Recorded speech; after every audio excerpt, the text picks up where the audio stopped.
For the players.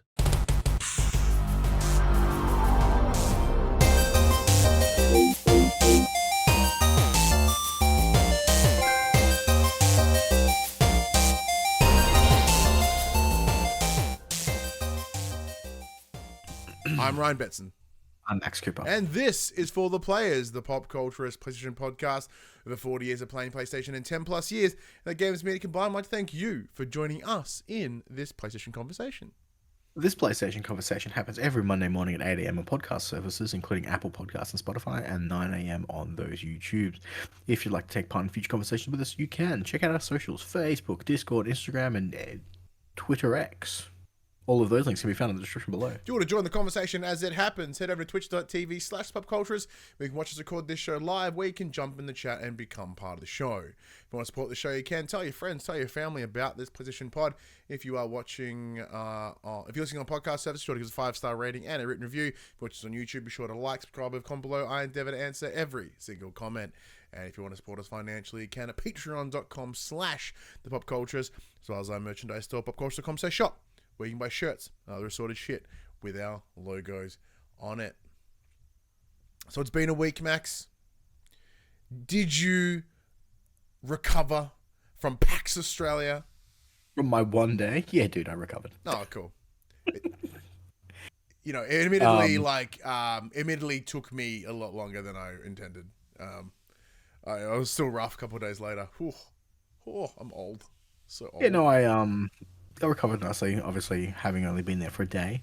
Mm-hmm. But yeah, it was good fun, but it was just as we said on the showroom floor last week on our showroom floor episode, it was just lacking something. Yeah. For us this year, well, for you especially, it was very much a social. Last year was too, and that was fun. But granted, you had stuff organized over the weekend, like interviews and stuff. Yeah. Whereas the interviews just hands-on. I didn't do interviews this year. Oh, okay, just hands-on. So I was lazy about it. At least last year, we kind of worked a bit. Mm. You know, I got to interview a few people. We did some cool stuff. Whereas this time around, it was very much you know what I mean? It kind of, like last year had that. It's our first year back in quite some time. And this year, I kind of was hoping that they were going to step it up a little bit more.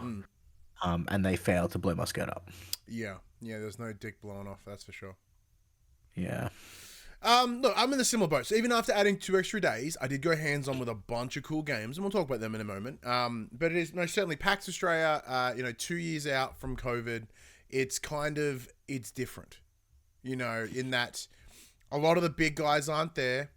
Nintendo were there this year where they weren't last year, so that's a big thing, which was interesting. A lot of this we discussed in last week's show, but yeah, you are correct. It felt like it was missing something, and whether it be the presence of the big guys to add that legitimacy, whether it be booths that were cool and exciting where most of them were just big squares, that was poo. A lot of PC stuff, commonly. I think the area that received the most love would be the tabletop space, which was dope. Dude, I had so much fun in the tabletop area. Oh, man. Okay, Max, moving forward, you need to come Friday and you need to come Sunday. Because by the end of Sunday, they were like, we don't want to cart any of this home. How about 20% off?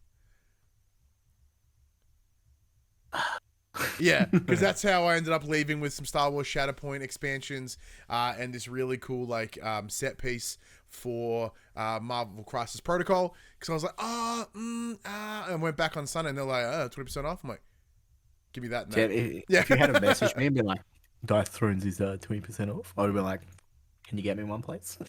I don't know whether Dice Thrones was on sale because I think they were still but that thing was like, those bitches were heavy, so I imagine they just wanted to get rid of them as well. I wonder how the Frosthaven store went because those bitches were heavy. I think they went.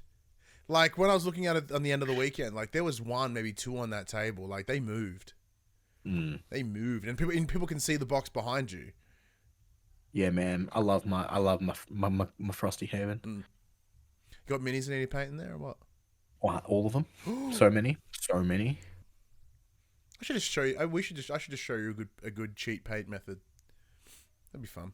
Yeah, but I have like the steady hands of a fucking coked up. That's all right. I can show you how to do it with shitty hands. It's fun. Well, you think I'm good? Hell no. It's all smokes and mirrors, babies. But yeah, so in terms of games that I did play on the floor, there were 3 that I really went hard on purpose. Yeah. Oh, I burped sitting right there. Pardon me. First one was Go-Go Town. So Go-Go Town is this cool little city building, farm, sim, cozy game that is made by it's made by a team called Prideful Sloth, which made Yonder the Cloud Catcher Chronicles, which is a game I also love. But you know what's gonna do. It's one of those things where I totally forgot about it. And I was like, oh man, these are really, these cozy games are really great. And they're like, yeah, no, well, we've kind of done our bread and butter on them. And I'm like, oh yeah. I went Yonder. And I literally went, and I slapped the dude's arm. I'm like, no fucking way, that was you? And he's like, yeah. I'm like, oh my God, I totally forgot. That game rules. And so I had like a little moment where I was like, oh shit. But yeah, so essentially it's, very like it's going to hit that right part of my brain in that, you go into your town, you go to the mine, you grab some things, you go over there, you build stuff, and you build this cool little town together. And I think I'm going to play it with my son when it comes out. Pardon me, because he and I are just going to like chill and have a good time. It's adorable looking, simple, great little city builder, where it's one of those benefits that actually benefits you from working together, which is exciting. Which is probably one of the big things for me that made me excited. And there's farming and city building and town management and all the things that make me excited. I totally forgot. Because I had a goodie bag from like hitting a bunch of stalls when I took Mum through PAX. Yeah. Her plan was just, I want to get as much free shit as I can while I'm here for like an hour. One of the games that I played was Spin Rhythm XD. Oh, is that the DJ one? Yeah, I totally forgot they actually gave me a code for the game. It was in the bottom of my bag of goodies. So I'm like, yay. Oh, so have you played it? Been playing it on Steam. Oh, how is it? It's fucking awesome. It's not as cool knowing that I don't have a fucking DJ turntable to play the game. Can you get a DJ Hero set and plug it in? Probably not. Probably not. It is still cool with the mouse and keyboard though. Yeah. Having that just, simple rhythm, color matching, spinning the mouse left and right to turn the wheel. Game's cool. The difficulty ramp is fucking intense though. Yeah. So yeah, it definitely really, I got spoiled playing it the first time at PAX because the guy's like, yeah, we've programmed the whole game to work with a MIDI controller set up. And I'm like, this is rad. Kind of feel like a douchebag, but like this is rad. And then turning knobs unnecessarily. Yeah, well, everyone's got to tweak the knobs every once in a while. Hey, but yeah, it's great fun. And I totally forgot they gave me a code for it while I was playing. So as I was cleaning out my PAX bag, it's like, did they know you were like a media peep? So that's what. Here you go. Oh yeah, because I asked the question. I'm like, is it what's it coming to? I do a PlayStation podcast, gave them the spiel, and they're like, at the moment it's just switch and thingo, but like, do you want a code? I'm like, yeah, sure, that'd be great. They're like, here you go. I'm like, sweet. And then I forgot about it because I put it in my bag and it was out of sight, out of mind until I cleaned out my bag. That's lovely. So I played a bit of that. It was good fun. The other game I checked out was because it looked like God of War, and this guy in God of War was Primordial Legends Hollow Hero. So I got a bear. The Combat Wombat. Combat Wombat. Oh man, yeah. Oh, so essentially you're this wombat. You're in this otherworldly land. And you've just got to like traverse. It's as the team was explaining it to me. It's a true hero story in every sense of the word. None of this circumventing heroes that we've seen in other mediums as of late. They're like, no, it's dead simple. You start from nothing, you become a hero. Done, easy. I'm like, sick. And the game itself is so incredibly inspired by God of War, like 2018 visually, like even down to where the camera sits. You have a shield and you have a sword or an axe sort of setup. That you're a big honking wombat, which is dope, and she's awesome. Her name's Brute, I think, from memory. Brunt. Huh? It's Brunt. Brunt. Yeah, Brute or Brunt. I couldn't remember which one it was, but it's Brunt. Yeah. So what I really love though, as I was sort of chatting with them, like because it is Primordial Legends : Hollow Hero, right? So they're essentially setting up that it is this beginning, like it's this there should be like a greater universe. And what I really like though, sorry to interrupt. For those watching live, I've dropped the link, the Steam link in the chat. yeah, game's so bad. It is the console maybe at a later date, but nothing locked in yet. So yeah, so the beginning, the game opens, or the demo opens with this dark hooded figure sitting in a throne, and he's talking to this like wombat, rat, dog looking person, and essentially the way the story is set up is this dark creature is like, tell me the tale of this. So the idea is this monk, this leader, this storyteller is the one telling all the stories. So when they do their next game, if it's in the same universe, they just have the same guy tell a different story. So it sets it up in such a way that everything they make can come back into one shared universe if they so choose. Which is a really ballsy kind of idea for an independent studio, with the idea of like, who knows whether you can even make your next game. So the idea of like, we're not just making one game, we're going to make one that joins into another, into potentially another, when you haven't laid down one yet, which is nuts. But looks good, played really well. Like the environment is stunning. And like, so what are they? Apparently, a lot of the design team are like full blown artists. So they had a lot of fun just dicking with the world. And like, even though clearly in pre beta, like maybe probably even pre alpha stuff, like the body hair on the wombat was a little jank, but like the world around the wombat was sick. So like, as you're walking, you're seeing this interesting, beautiful depth in the foliage, and you're seeing creatures in a distance, and you're like, oh man, I want to see what that thing's doing. And like, you just kind of take all this world in. It was really, really cool and really like lovely. Just so good. So good. But probably the highlight, and there's a lot of extra factors that I think may have added to it being a highlight, but it certainly played a role, is Drop Bear Bites, which is a team based out of Torquay, which is just down the road from us, in Broken Roads, which is an Australian-themed CRPG. Think like Disco Elysium, but Australian. It's sick. So OG Fallout. Like Fallout Tactics, but not quite, right? So I check this out. My booking was at 3. I misread. I got there at 4. So that was rad. So, and because the day started earlier, had my my Ritalin earlier in the day. So as I was hitting them at 4 o'clock, I was on my like way out. Right, it was bad. Just chaos head. So as I'm sitting there chatting to the guy, and I'm like, yeah, man, hey, you guys are just down the road from me. I'm in Highton. Like, I'm pretty sure I was at a bar in Torquay semi-recently, and I saw someone wearing a shirt. That may have been that guy. Also, turns out the designer that we were chatting to knows my housemate. Like, they do swordcraft together. So they LARP in a park near us together. That was cool. But yeah, so we're having a chat, and because I was coming off Ritalin, my brain was all kinds of chaos, but it actually really opened me up to the game and a lot more than I was already keen. But then as I'm playing it, like, so this is the thing. So they're not based on any TRPG or anything, for like, obviously with the back of Baldur's Gate, like everyone's kind of really, setting things up as they normally would. But so it's got a whole bunch of Australianisms within the skill tree. Like, you can have a thing called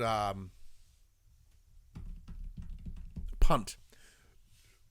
So you have it's almost like chance, but it's like you have a punt, right? So if it's like, you need a skill check of 16 and you're 15, if your punt's good enough, I might just pop it up for you. It's just kind of very Australian. I have a punt and give it a bell. But the game itself is set in like WA, so Outback WA, which is exciting in this post-apocalyptic time.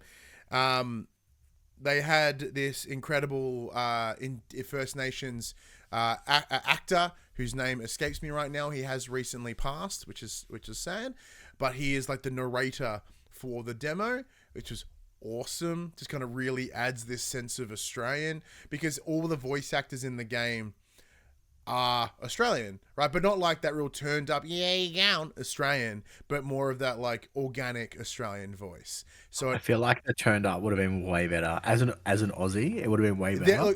there are some that are more than others, which is the way our accent works. I want like a full blown househo. Yeah, like there are some words that just have that real twang to them, and that makes it even better because this game is getting world recognition. So much so it was on the front of PC Gamer recently. They've had to consider international markets, right?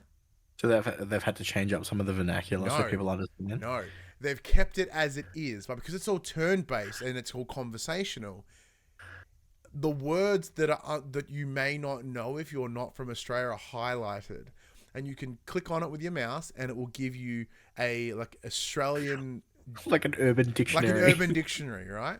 It'll be like something bog, and then it's like click it like a colloquialism for a toilet. I'm like, oh my god. It was just these little touches that popped me, man. That was just so dumb, right? It's just one of those things I'm like, oh, that's so cool. That's mad. And then in those little details as well, like because it's this post-apocalyptic wasteland, you sort of Australiana things are everywhere, like the bins with the various coloured lids, those white deck chairs that everyone seems to have. All these little details that just make it feel like unapologetically Australian.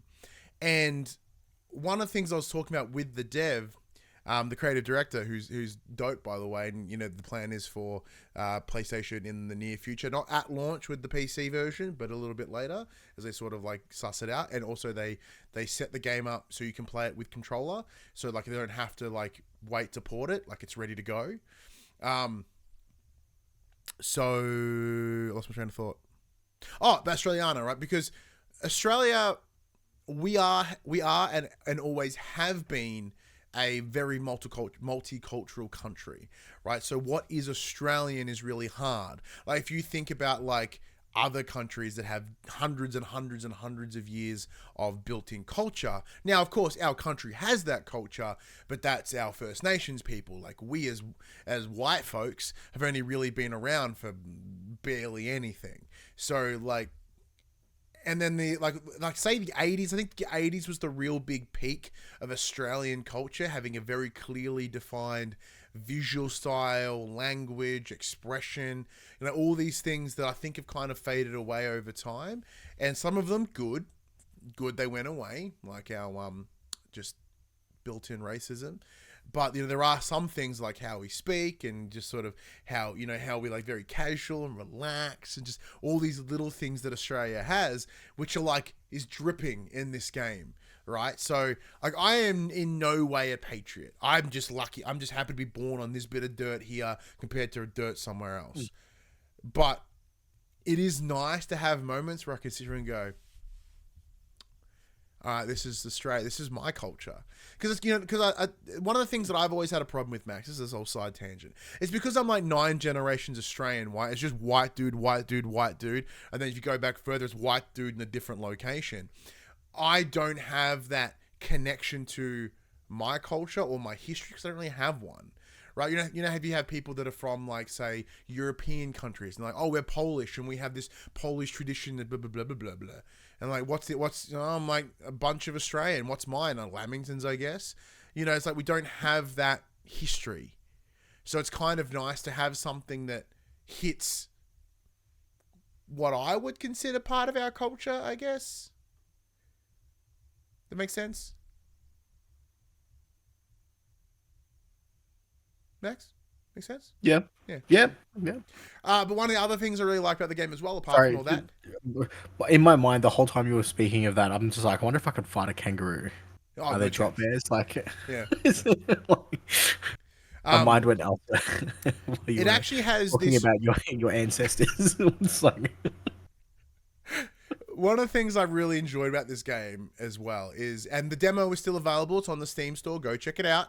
It was only supposed to be there for Next Fest, but then it got extended because it's just super popular. Which I didn't jump on the demo at the time because I missed it because it was out of the Next Fest. And they went, yeah, no, we just extended it, so check it out. I'm like, all right, deal. Link is in the chat. Thank you. Pardon Friday for those that are joining us. But yeah, check out Broken Roads. I love its morale system. So it's a circle, and you can move around it at any given time. So you might be, quite utilitarian, but then you might respond with something a bit more of the Machiavellian, something a little bit more humanitarian. But like, rather than just being like a line, we're like, oh, you're good, you're bad. Like, things move around in that circle, so you might come a little bit closer here and a little bit there, and so it's a spectrum as opposed to a grid. So it's a spectrum of morality, which is dope. Because like, you can lay it out, and you can like, it gives you a bunch of questions at the start that just kind of give you an idea of like what each. Like, if you've never heard of what like Machiavellian morality is, like, oh, I don't know what that is, or utilitarian, humanitarian, whatever, right?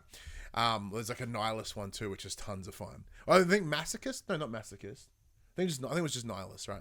Where you just be like, I don't give a fuck. It's like really kind of fun from a morale perspective. The classic Australian. Yeah, just like, I don't know, whatever.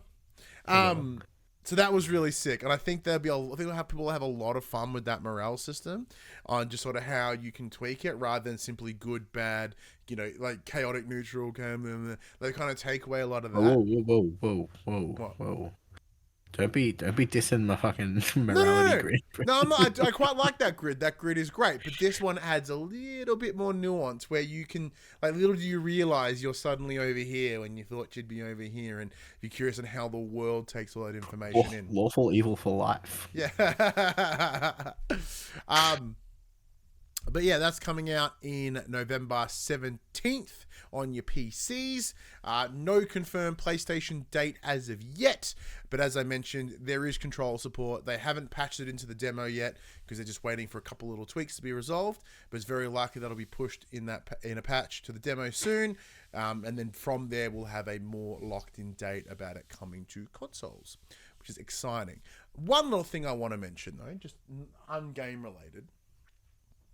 So earlier in the year, I was kindly interviewed by the team over at Audio Technica, which is a brand that we use. I use their headphones, we use their mics, you use their little earbuds at your job. We shamelessly wear their gear all the time.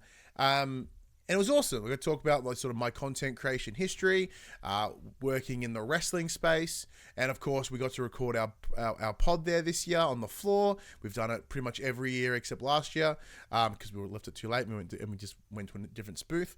But when I did the interview earlier in the year, they said they would send me out some stuff. Got lost in the mail, didn't come to fruition.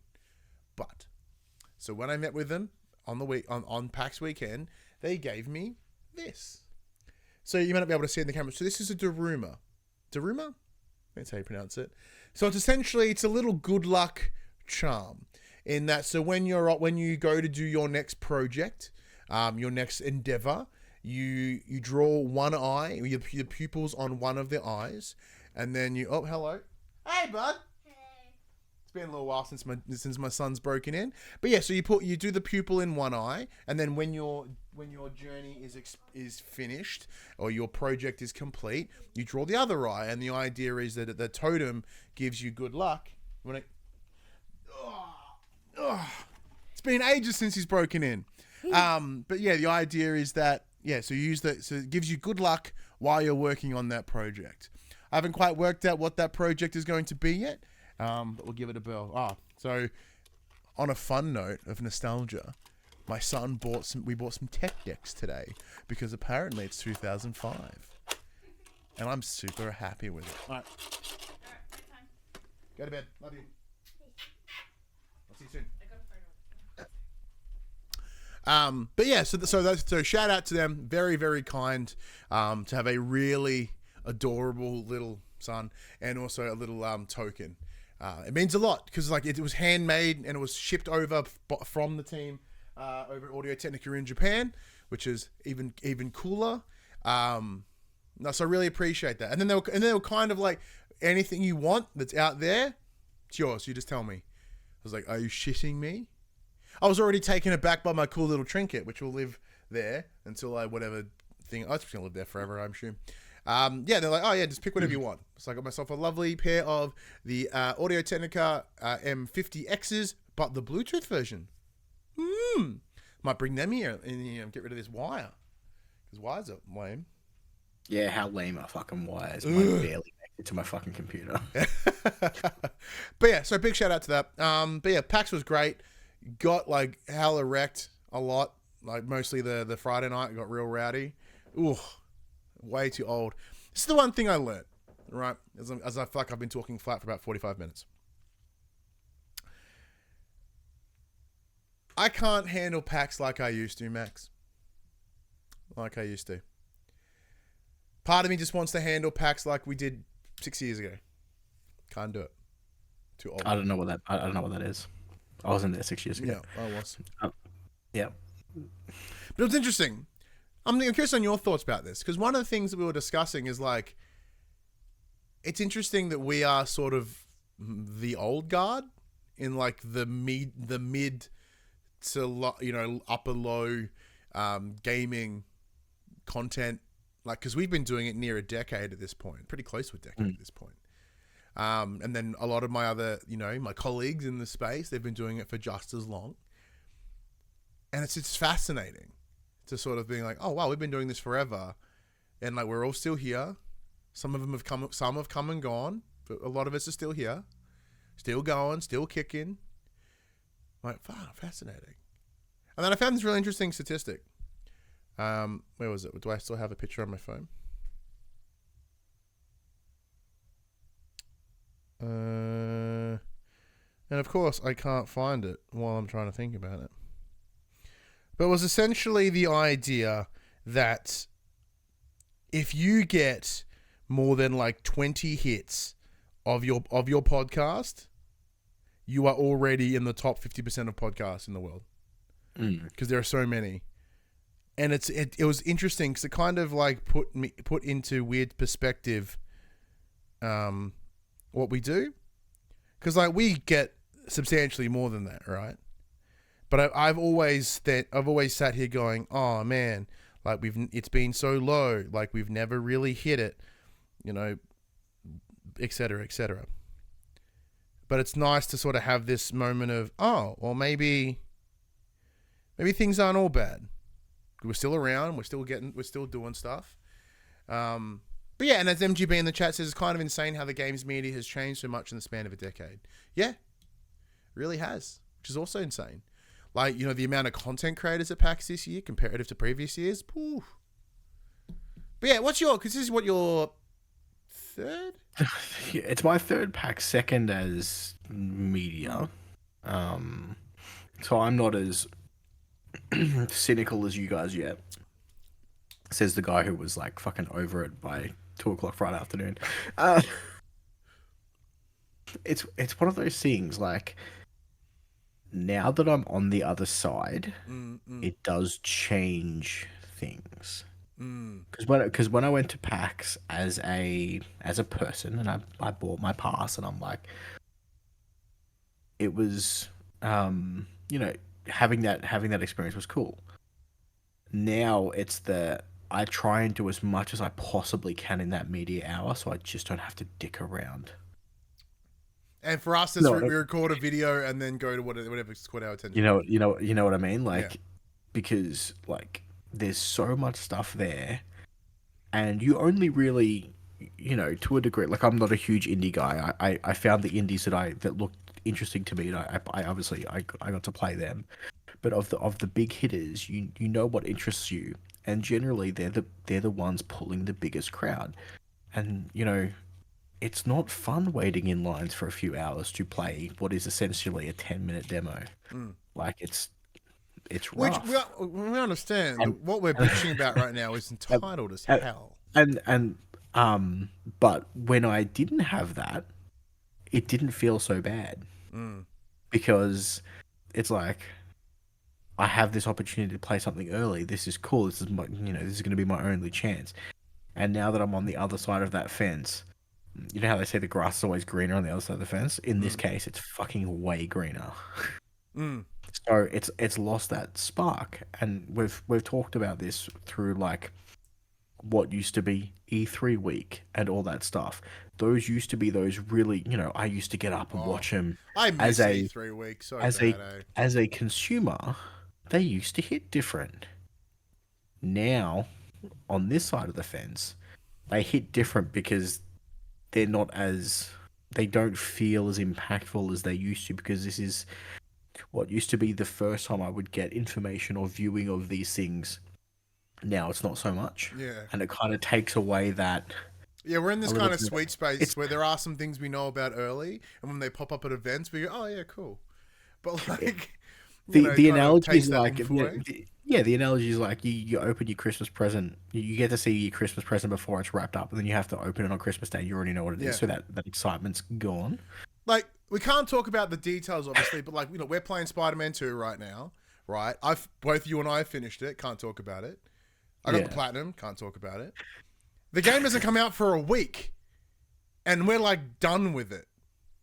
Like, we've got to record our pods and stuff, which is exciting. But like, it's fascinating, right? Because you said, like, we've seen our Christmas present like 3 weeks before Christmas, and we're done with it. We've played with it. We're like, okay, well, now what's next? Yeah. Like, it's so insane. Like, it's such a beautiful and a privileged place, and I'm really glad. Yeah. And I'm very grateful, and I always will be. Yeah, for sure. But it just feels like it's lacking that oomph these days. Yeah, and like with PAX, as like you said, Friday you go ham. Yeah. Because it's kind of the quieter day, because a lot of people couldn't get off work, etc. Because the other thing is, like, a lot of people that go to PAX on Friday, it's bizarre. So I caught up with a few friends that I used to play Final Fantasy online with on the Friday. And they're like, we're in the queue, we'll be in soon. I'm like, cool, I'm kind of standing at the entrance playing some games. Just come find me. And they're like, oh, we're hitting the merch booth straight away. Dude, I have They no idea. They line up for 3 hours to get into PAX, and then stand in another line for another 2 hours to buy merch. Baffles me. Maybe it's the me thing. Like, because it's just PAX branded merch, I don't need to wear that. Right? It's just not important to me. Well, I mean, my biggest PAX disappointment this year was I couldn't win a Final Fantasy t-shirt. Yeah, that's good. That's a good disappointment, eh? Because Final Fantasy just wasn't there this year. They were, but like the little thing. Yeah, but they had like 3 PCs running. Yeah. Look, as I was saying, look, Friday you go ham because it's quieter. Saturday, just don't fucking bother because it's so nuts. Sunday, most people that had a 3-day pass have kind of gotten bored, so they don't always show up to Sunday. Sunday always sells less tickets. So like, and then everything gets discounted, and they start like handing shit out for next to nothing. So like, yeah, but that's because everything's sold on the Friday, because like everyone wants that stuff before it sells out. Like you see everyone walking out with like those fucking themed mystery boxes.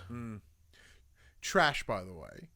It's just it's just a scheme to like hawk shit they don't want, because there's a God of War one. Almost bought it. Well, I nearly walked out with a board game one because they charge you $65 and it's got $150 worth of board games in it. You don't know what it is. It's just a fucking blank box. Yeah. So, which is frustrating, because like the God of War one, I'm like, oh, but it's also very possible that I have the 5 collectibles that are in there, not for $70. Mate, it's not like you didn't walk out with some God of War collectibles. Yeah, I've got some good Blades of Chaos. They're on my wall. Come on, where are they? Oh, they're on your wall. No, they're on my display wall with my statues and my Thor hammer and my axe. It's all part of the gimmick. Look, so we sit here and we're being pretty cynical, but like, PAX still means a lot to me. Yeah. And that there is nothing else. And I always tend to leave PAX feeling insanely invigorated. Drained. Like, apart from just being fucking tired, but like, I get content accelerated, right? I'm like, like, I just want to like do shit. And like, this week I've been having fun on Twitter again. I'm like, just because I felt motivated to like fuck around on Twitter. It's good. Like, I love PAX for that. And I get to like, go and, shake hands with people. Like, an example, like the rep for the rep for Square Enix and Bandai here in Australia. We've been working with them for like literal years. Never met them. But we got to stand with them, talk absolute garbage outside of Tekken 8. And just watch him tear some of the new one because they watch them were try to fight everyone in the line for some reason. And then we bumped into each other at Fortress, and he had a mate of his from Bandai Japan, and we watched them play. What's the Tokai no Like Tsukuchukin? the Toko drums. Yeah. Yeah. Fucking smashed it. By the way, that dude was insane. And then of course we also got to meet with the PR rep that we deal with for EA as well. She is lovely. You know, it's just one of those things. Just like for us, in the amount of time that we've been doing it, and because there isn't an EB Expo or anything else anymore, and this is it. And like we don't go, like because we're not based in Sydney, we don't go to events because we don't get invited because we're like too fucking low. But like the other damage that we have is because we're just PlayStation and it doesn't happen. You know, so we only get to really see people when we're here in Melbourne, and they come here and they go, "Hey, I'm like, yeah, how you going?" And it's just lovely to put a face to a name, right? We also met with one of the reps from Ubisoft as well, who we've been dealing with. Also fucking lovely. It's just so cool to put faces to names when everything's done via email. It's so nice. And for me, and yeah, we also met some of the, MGB in the chat, we also met some of the Play On peeps as well, which I already knew, but there was one who used to work with Ubisoft and now works with Ubisoft, Xbox, and now Play On. So that was dope too. And then of course the co-op drinks on the Friday night are always fun. Always fun.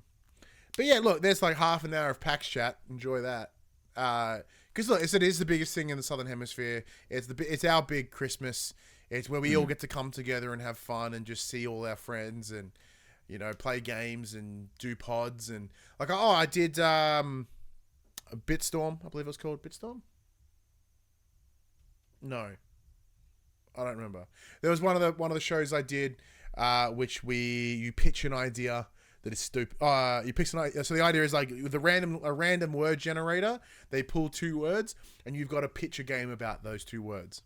Fucking dumb, but it's so much fun. I've done the podcast 3 times now, and each time it's just absolute batshit insanity. And I shout out to those 2 boys.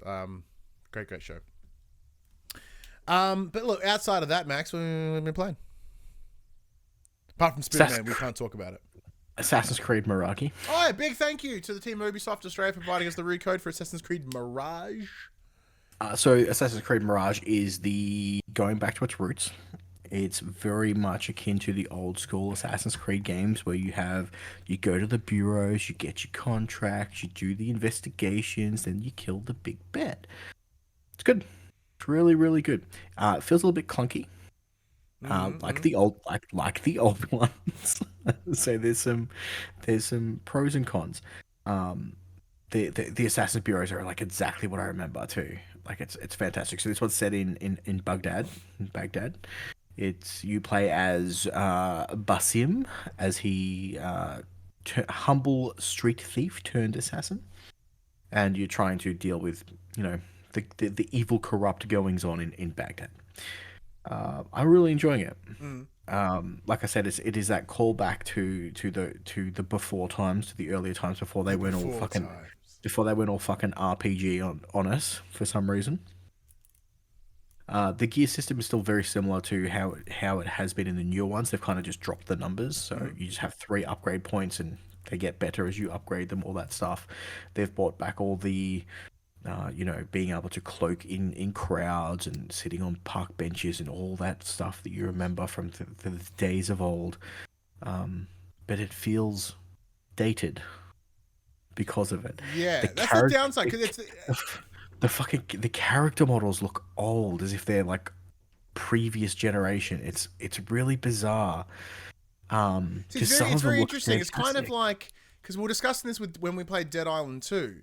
It's like, oh my god, this game's great, like, in that it throws back to older sort of zombie games, and you go, yeah, but then you're playing an older, it feels like you're playing an older zombie game, you know? Well, they have kept all the quality of life improvements, so similar to like the more recent games, if you put a pin on your map, you can call in in this you have a camel instead of a horse.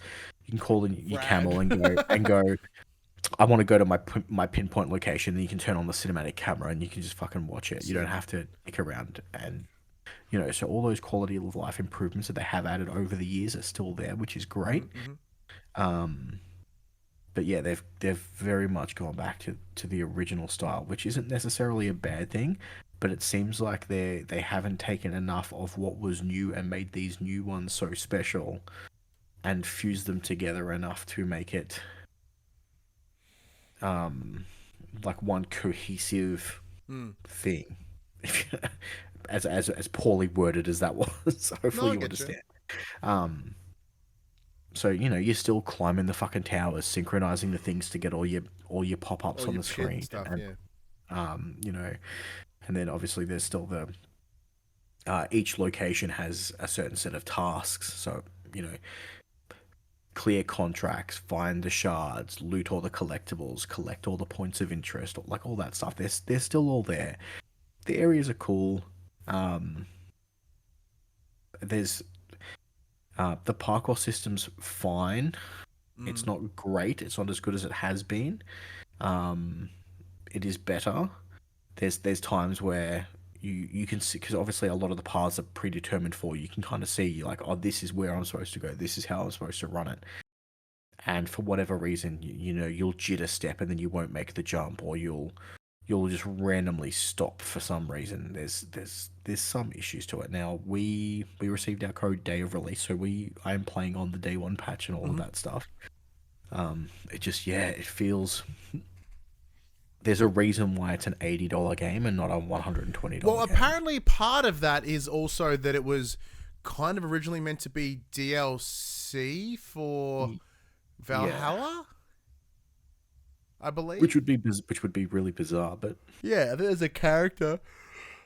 so That kind of comes in there. I'm not quite sure because I got a good hunk into Valhalla and then I sort of got distracted and wandered off. So, but I'm about 10 to 12 hours deep now. nice. I've assassinated 3 of the major targets. I'm really enjoying my time with it. The weapons are cool. Each kind of weapon that you unlock has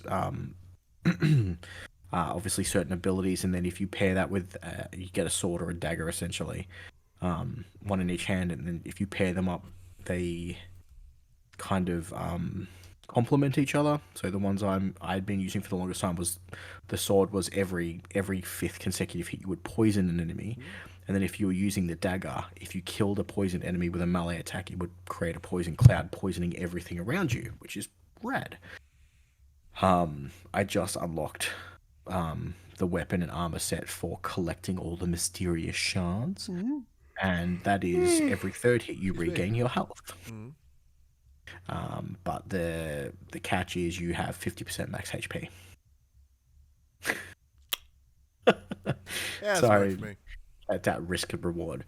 But yeah, like I said, I'm enjoying my time. It's cool going back to that investigation style gameplay that the original ones had. Kind of, got you more involved as opposed to just running through hack and slash runaway type thing. Yeah, not having all that, level gatey, like just because your gear's But better, suddenly something gets resolved. It very much feels like an older game compared to the likes of Valhalla, Origins, and Odyssey. Yeah. So in the chat, MGB does ask, were they trying to make Valhalla a platform? No. It was kind of, my understanding was this was originally meant to be the idea for DLC, which then they just kind of went, let's just expand it and become its own little side thing, from my understanding. Yeah. Excuse me. But look, speaking of games, I don't know, speaking of games, I guess.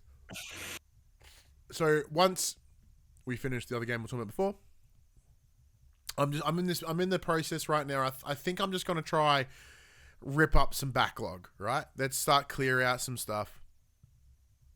Pardon me. So I've been spending a bit of time with Immortals of Avium again, trying to roll through credits on that bad bitch. And game still rocks, still very good. I think it's because I expected it to be shorter, just because I want it to be done. Very similar to Sea of Stars. I'm like, are you done yet? Are you done yet? Turns out not. Like, oh, you just murdered the big bad guy. Nah, you didn't. He escaped through some fucking wormhole or some nonsense. I think I'm like 2 chapters left or something, which is not all that much at all. But the game rocks. I really dig it. Like, once you start to nail the magic systems and how it all works, and then the spells and your little fucking powers.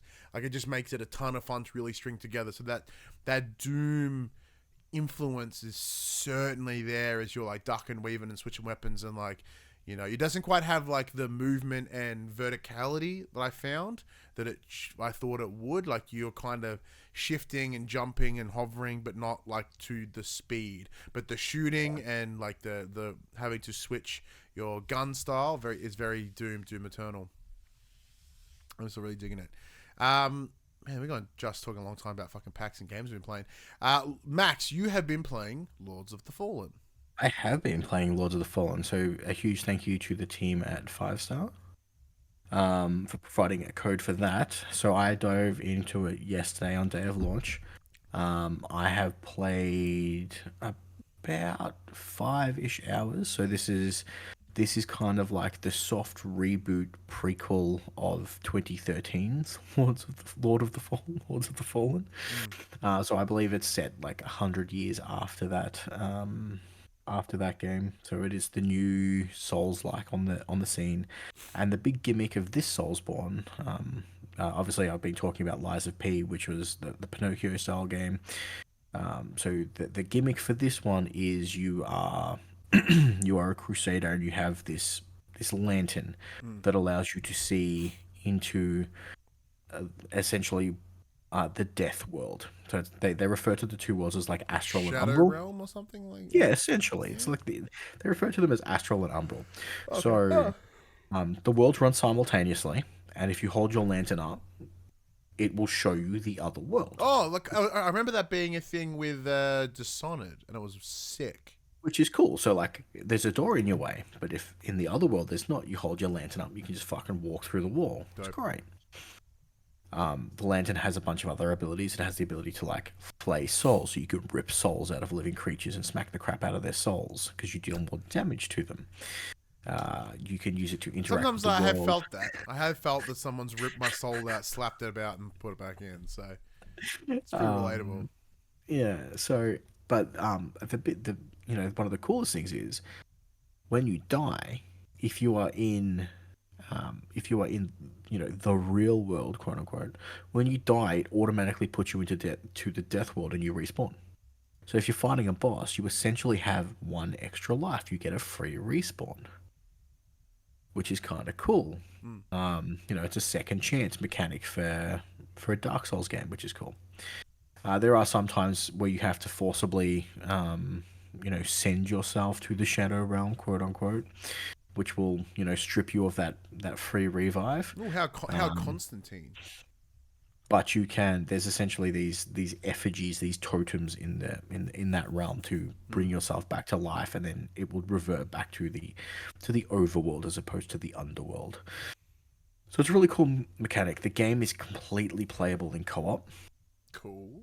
So there's no dicking around with summon signs. You literally hit this version of the bonfire and you go, I want to summon my friend, and you send them a game invite.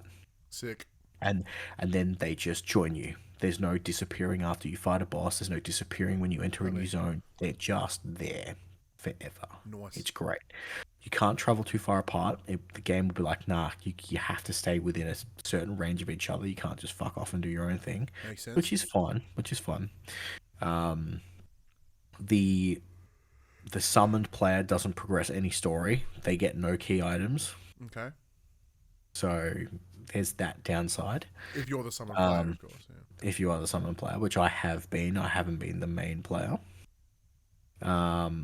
Which is fine. Not a big deal. The benefit to being the summoned player is you don't lose your souls when you die. As opposed to if you are the host, you will lose your souls if you die before you collect them again. You don't have to ever collect your souls as a summoned player. The Estus Flask is essentially a crucifix this time around. You heal yourself. The host player can revive you as many times as you die, as long as they've got uses of their healing potions. So that's cool. The game's a blast. Very Souls-like, very... if I was to liken it combat-wise to one of them, it would be closer to Bloodborne than any of them. Mm-hmm. absolutely digging it off the back of Liza P. It's much harder than Liza P was. Um, so yeah, it's been really fun, and I'm playing it co-op with one of my friends, and yeah, it's been fantastic. So I'll be talking about this for the foreseeable future. At least another week. At least another week. Hopefully, I'll have it finished by next weekend. But yeah, I'm about 6 hours deep, and killed two of the major bosses so far, and yeah, I'm really enjoying it. The design of these bosses are absolutely fantastic. I would say close to Elden Ring level of like boss variants. The character models are awesome.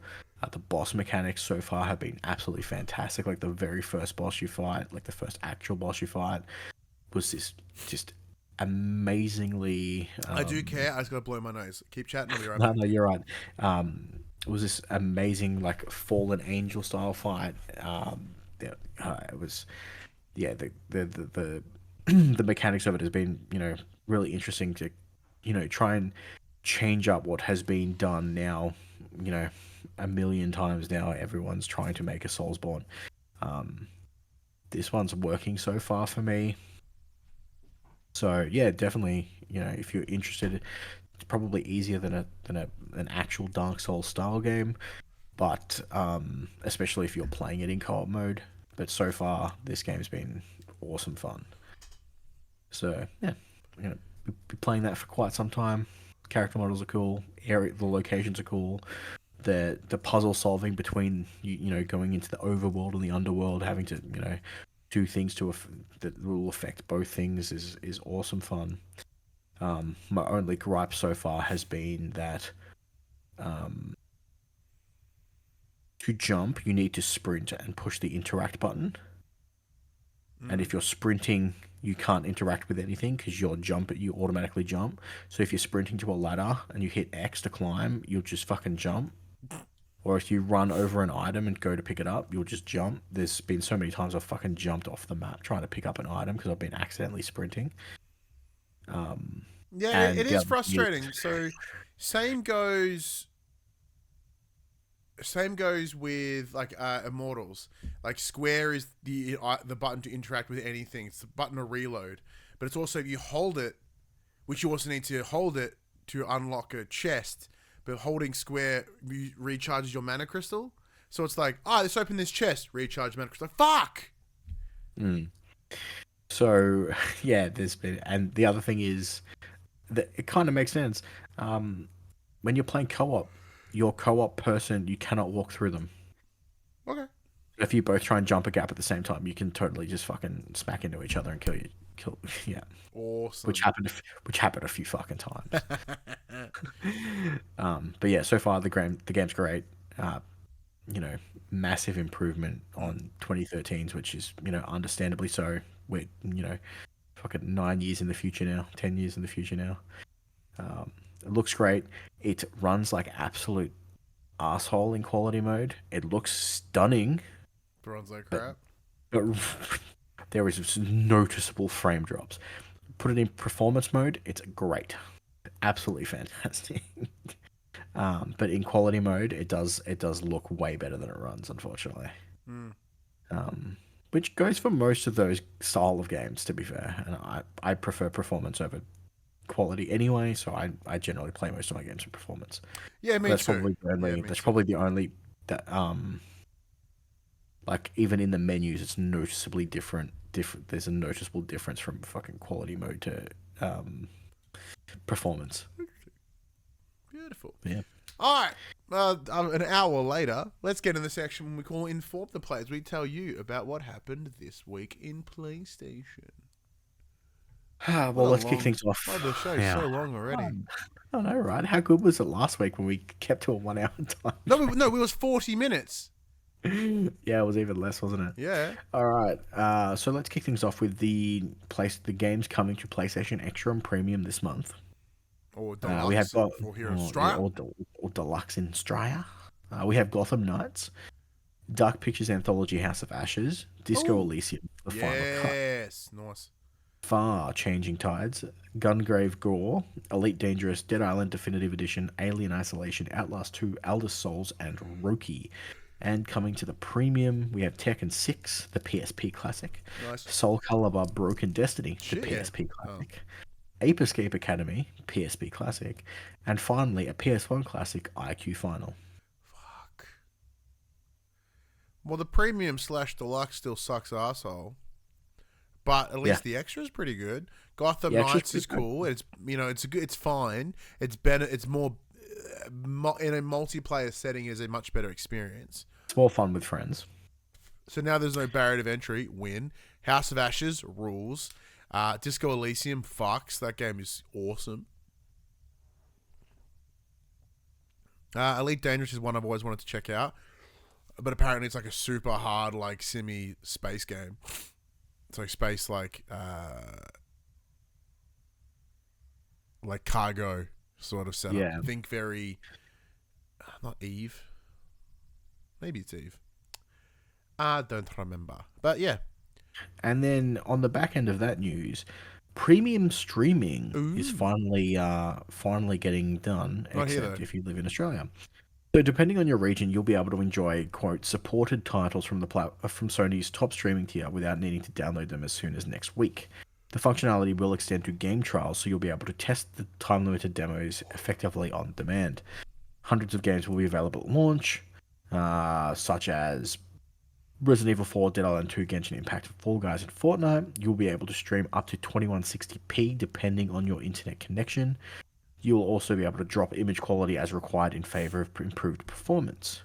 You'll be able to capture screenshots and up to 3 minutes of video, all which will be made available via the media gallery in the PlayStation app. Quote, we hope players will enjoy this new PS5 streaming feature that will be automatically added to their PS Plus Premium membership. Japan will be the first territory to test drive the new feature on the 17th of October, Europe on the 23rd, with North America being last on the 30th of October. Do keep in mind you need to live in a country that supports PlayStation Plus Premium, cloud streaming, which we don't in Australia, and there's a full list over on the PlayStation blog. So what was initially promised to be a launch feature is coming now, and still not everywhere. Cool. Yeah. Love that for us. Yeah. You only need, according to them, a 35 megabit connection to be able to stream in 2160p. Yeah. I don't know anyone who doesn't have a 35 megabit connection in this country.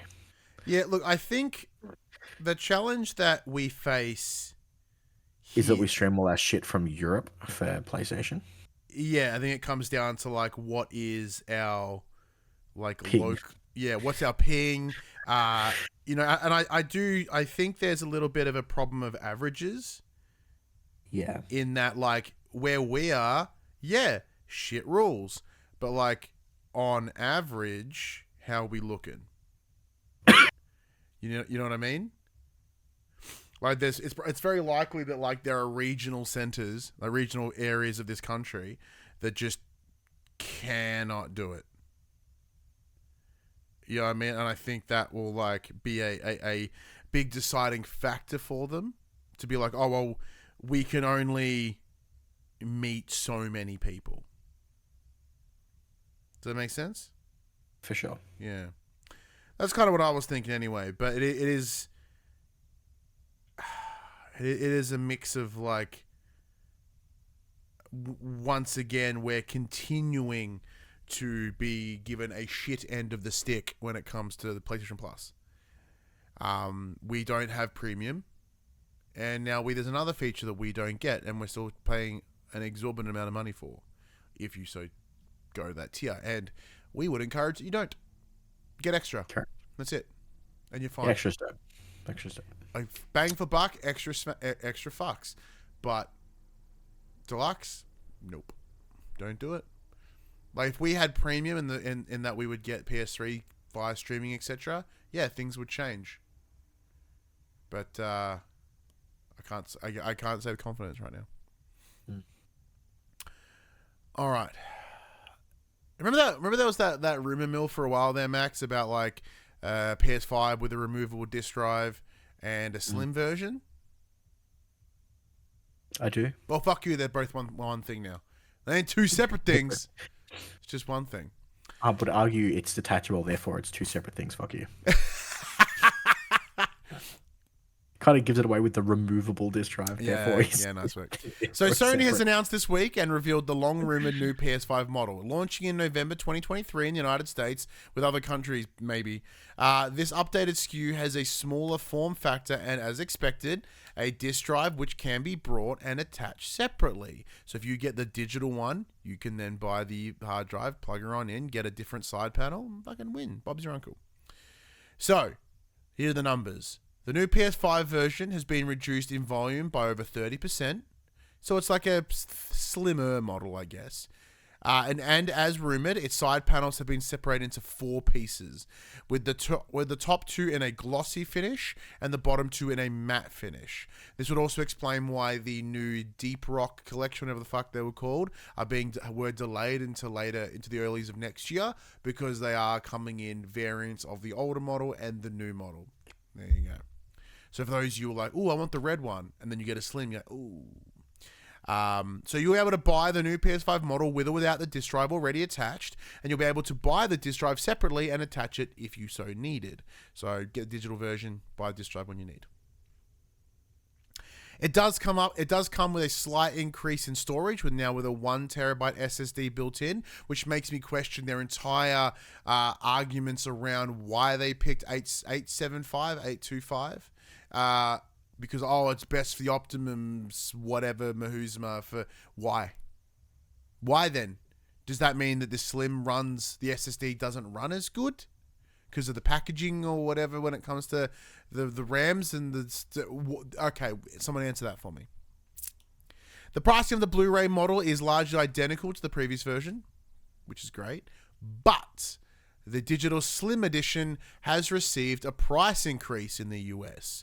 So we're looking at $499.99 US for the disc drive version, or $449.99 for the digital. The disc drive itself will retail for $79.99 US. And as mentioned, Sony says the new PS5 will arrive at retail in November in North America, including participating retailers and its own PlayStation Direct online store. It confirms that the new model will replace the original once inventory of the launch models is depleted, which is why you'll see a lot of the disc drive original PS5s on sale at the moment. Let's see. Interestingly, Sony says a horizontal stand for the PS5 is included in the box, but goes on to say that a vertical stand compatible with all PS5 models, it's a lovely premium stand, is sold separately, and it's $30 US. Yeah, it's $50 here in Australia. For a piece of plastic that comes in the box. Oh my god! But on top of that, have you seen the price of like accessories like this for fucking Apple products, like your iMacs and whatever? Like we've long talked about like PlayStation kind of being the Apple of video games. But like Apple have never put shit in a box to begin with, and then made a new model and gone, "This is not going to be in it anymore." Yeah, they have the fucking plug. Yeah, but every phone company did that. Every phone company's like, "You own billions of phones, but not going to give you plugs anymore. Fuck you guys." Which I'd argue is fair. I've got so many fucking USB fucking power plugs. But yeah, no, it's one of those weirdly boutiquey things. They're like, "Oh, you get this lovely fucking possibly metal looking stand. It's $50." I'm in a tough position. Oh, your baby noises? Yeah, but it's actual baby, not Hadley. Ah, cool. Actual baby. I'm in a tough position, right? As we discussed, like I travel now with work. Don't need it. I take my PlayStation 5 with me. Dude, when it's carry-on, 1.5 kilos less is massive. 30% in size, like you saw a side-by-side picture, it looks completely different. It's tempting. If there's some good trade-in value somewhere, I would certainly consider it. Or if Sony can send me one, that'd be great. Hi, PlayStation Australia. How you doing? Well, seeing as PlayStation Portable, seeing as the PlayStation Portal isn't likely unavailable here and or work here, I travel a lot. Oh shit, I'll come to Sydney next time I'm working in there and just pick it up from you if you need to. Thank you, I appreciate it. Love you, bye. So obviously you don't want a Slim Max at all. No, I mean mine's fine. It hides behind my desk. I don't need it to be smaller. I don't, it's It's not for me. The removal with disk drive has my attention though, because like I bought my PS5 with a disk drive, thinking I'd use it more, and I really don't. But then I want to be able to have it in case I want to watch 4K Blu-rays. Yeah, I bought a disc version, like just in case. There are times where I buy games physically, just in case. Yeah, it is very infrequent.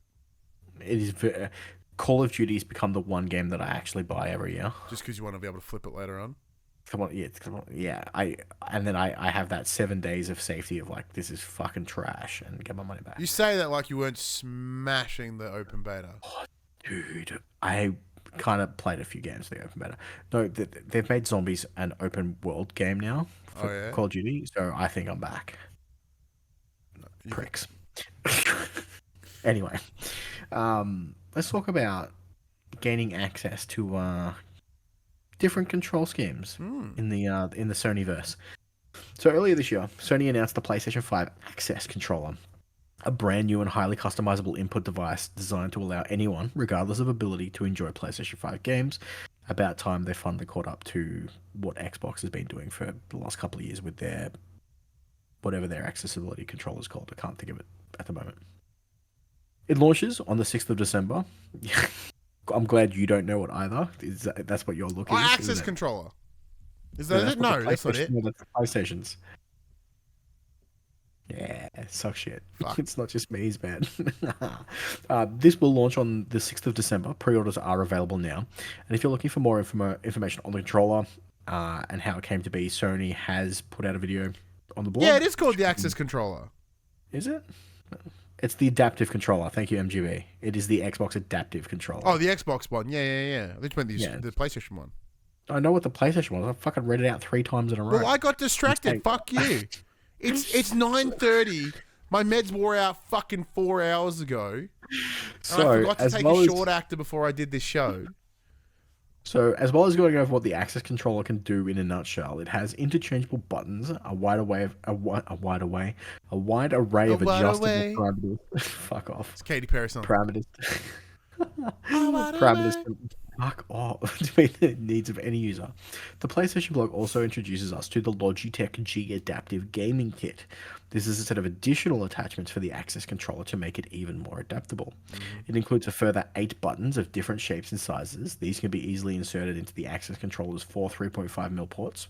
Logitech's pack also includes firm gaming mats upon which you can lay out the buttons with a hook and loop system, Velcro ties to attach the mats and buttons to other surfaces and objects, sticky labels so you can mark which buttons do what. This additional accessory kit will cost you about $80 US. Also noted in the blog post is the Access controller's packaging. It too has been designed with accessibility in mind, made to be openable with just a single hand by pulling special tabs on the box and its compartments. The entire project looks to have been very well thought out. 100%.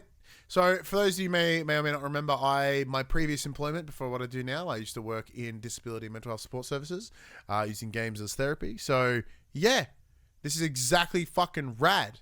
And as much as I love the Xbox adaptive controller, because I do believe it's incredible, and it has been, but like the base kit is just a box with 2 buttons on it, right? And then you had to get the Logitech kit to expand it to be something really usable. I love that with the Access controller, it comes with buttons, and then if the idea of having your hands too close together is challenging, they can spread it out so you can get foot pedals, and you can get like extra buttons and pads in case your arms don't come together in that way. So it's fucking rad. And it's really nice to see that PlayStation are entering that market now. And to make it better, they're entering it with purpose. And they've got this planned out. And they do. And shout out to Logitech again for like continuing that support and, presenting a kit for them as well. Is it something I'm going to check out? Probably not. Mostly because it's not for me, and that's okay. If I was in my old employment, 100%. But I'm not. Which sucks, because being redundant is poo. But I love that this exists. Simple as that. I love it. Even the packaging is a dope concept, right? So good. They've done well. It's nice to see that they're finally physically caught up to what they're already doing on a development. Yeah, so on a software standpoint, they're now backing it up with hardware, which rules. Yes, thank you. That's what I was getting at. Sometimes I'm good at words. All right, let's get into the quick bits. First one, big one. Don't know why you threw it in the quick bits, Max. I'm fucking sick of talking about it. Microsoft now own Activision Blizzard King as the UK regulators gave them the thumbs up, and the $68.7 billion deal is across the line. So now that it's done, how we feeling? If WoW comes to Games Pass, best day of my life. If what, sorry, comes to Game Pass? World of Warcraft comes to Games Pass. Yeah. I don't care. Yeah, look, where I'm sitting at right now is I always knew it was going to come, but as I've said before, everyone's optimistic. Like, oh man, it's good shit. It's nothing but win. Like, no, it's not. Like, Microsoft don't have a good track record. They haven't. And they're Starfield, not a success story for them. That game was in heavily active development before it ever fucking was purchased by Microsoft. That was originally booked to be a PlayStation 5 exclusive, alongside Deathloop and Ghostwire Tokyo, right? So the only games that Microsoft can claim, I think technically, is Redfall and maybe Hi-Fi Rush, and both of them were pretty average. So Microsoft can barely... Redfall has single-digit concurrent players. Yes.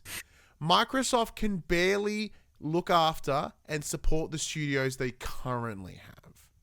So buying more won't make better quality.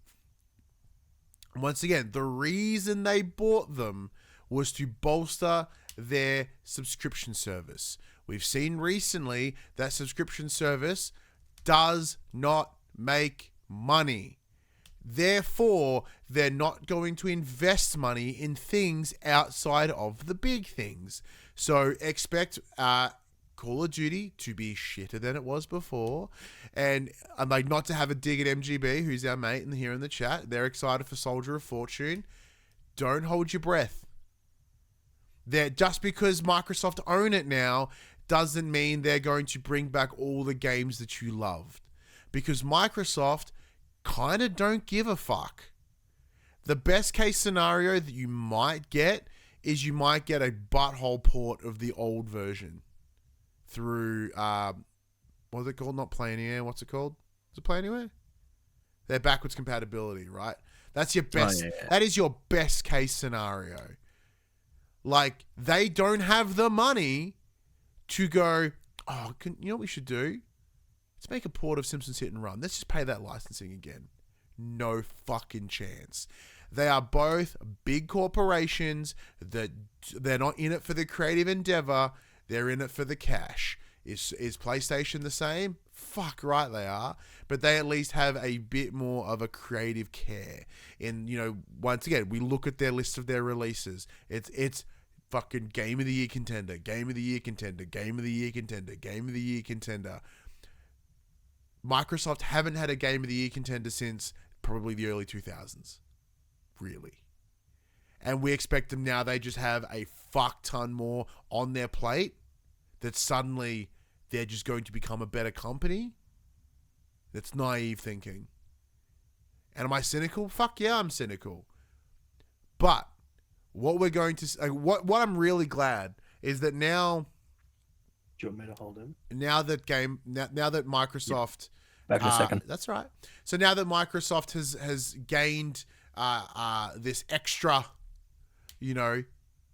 things to their portfolio, we can just see them handle a bunch, just bring the downfall of more platforms, of more games. Isn't that exciting? I can't wait. Good shit. What's the chat saying? Let's see. I'm just out here waiting for Xbox to do something with Soldier of Fortune. They ain't going to. They're not going to do anything with Soldier of Fortune. They bought it for Call of Duty. They didn't buy it for Soldier. Like, yes, Soldier of Fortune may have been around prior to Call of Duty, but they didn't buy them for that. Those that may have been excited of like, maybe this means the return of Tony Hawk. No, it doesn't. The studio that did it, Vicarious Visions, no longer exists. And Microsoft aren't going to bring that studio back just because they wanted Call of Duty. They bought it for Call of Duty. Those babies. How adorable are the babies? The other reason why Activision was bought was because Activision management was attempting to kill the company. And do you think this is going to be better? Phil Spencer is also a poor manager.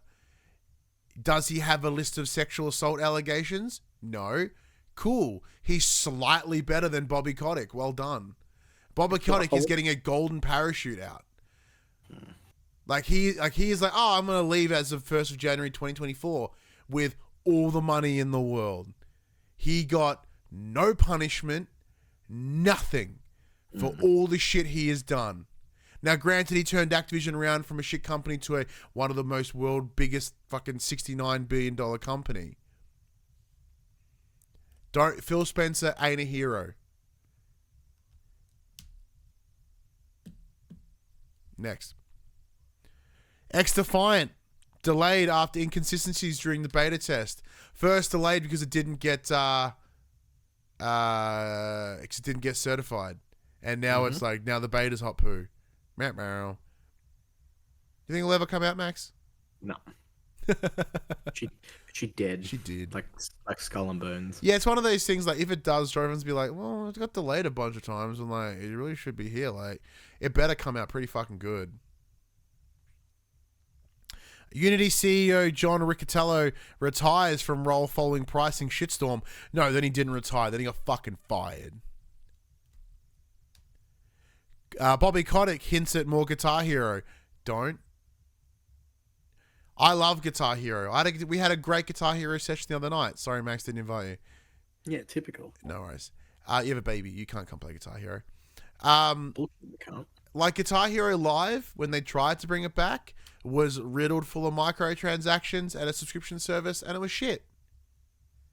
Do you want more of that? No, you don't. It's not going to work.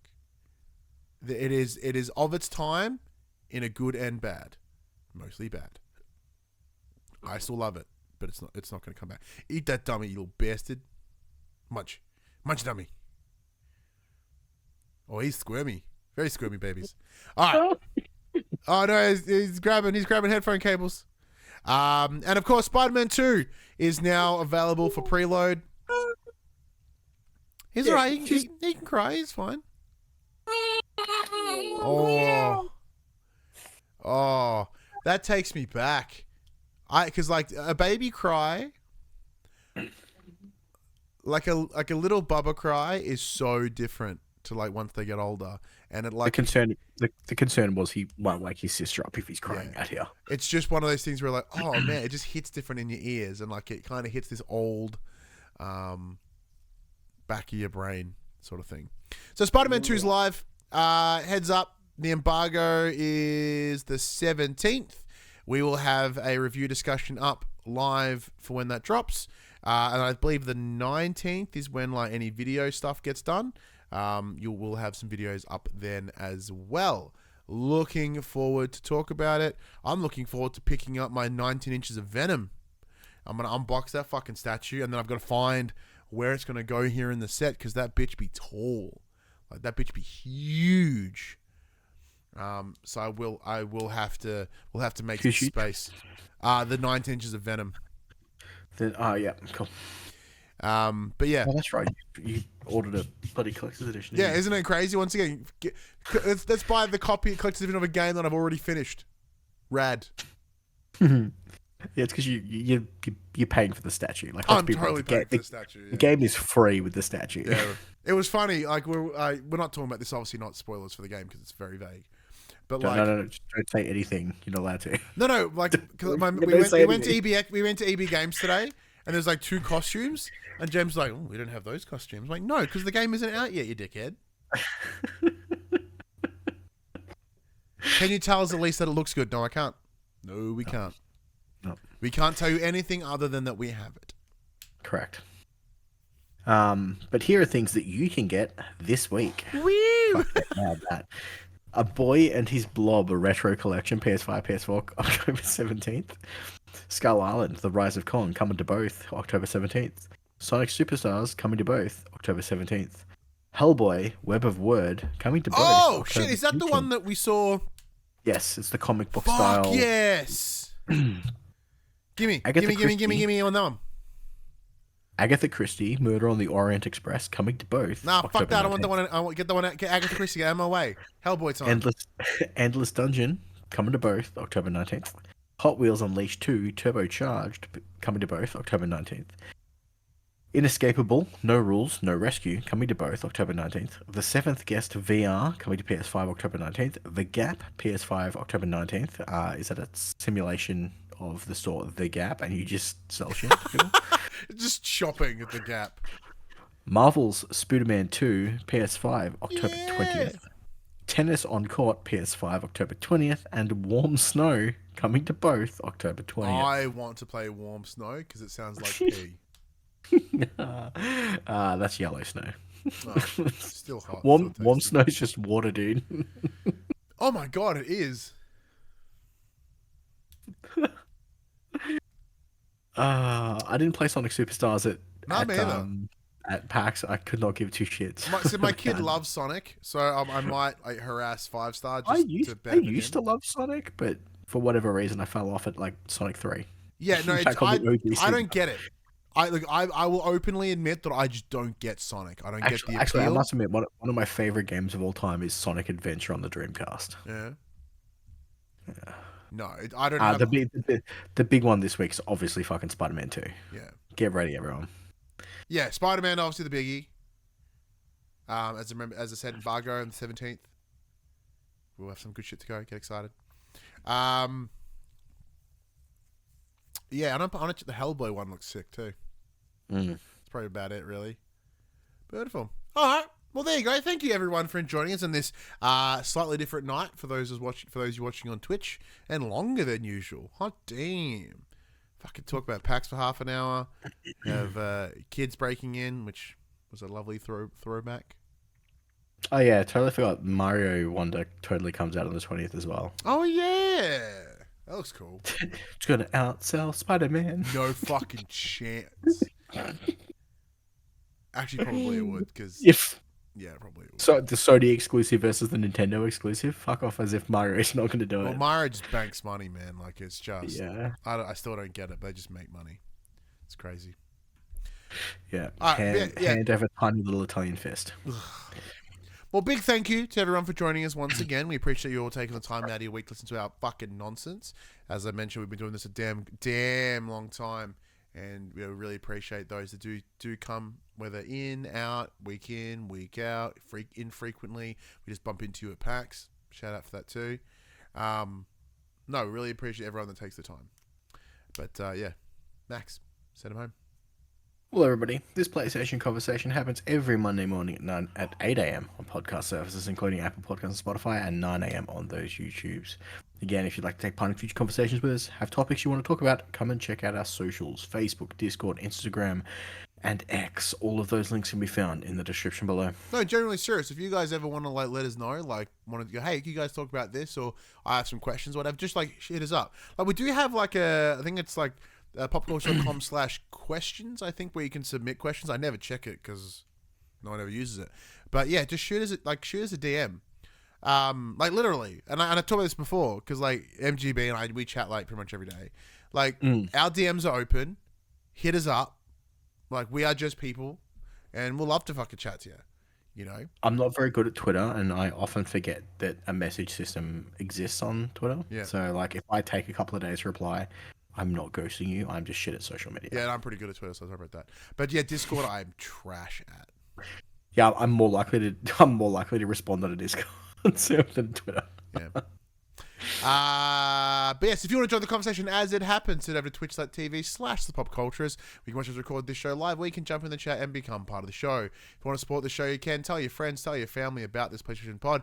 If you are listening on podcast services, be sure to give us a 5-star rating and a written review. If you watch us on YouTube, be sure to like, subscribe, leave a comment below. I endeavor to answer every single comment. And if you want to support us financially, you can at patreon.com/thepopculturists, as well as our merchandise store, popculturists.com/shop, where you can buy shirts and other supported shit with our logos on it. But until next week, I'm Ryan Betson. I'm Max Cooper. And that was for the players. Now, the reason why I'm bad at Twitter is because I don't use the app. What? So I don't get notifications. Why don't you use the app? because I'm a fucking dinosaur, okay? Clearly. But I have the Discord app, so I get pings. Oh my Hence- god!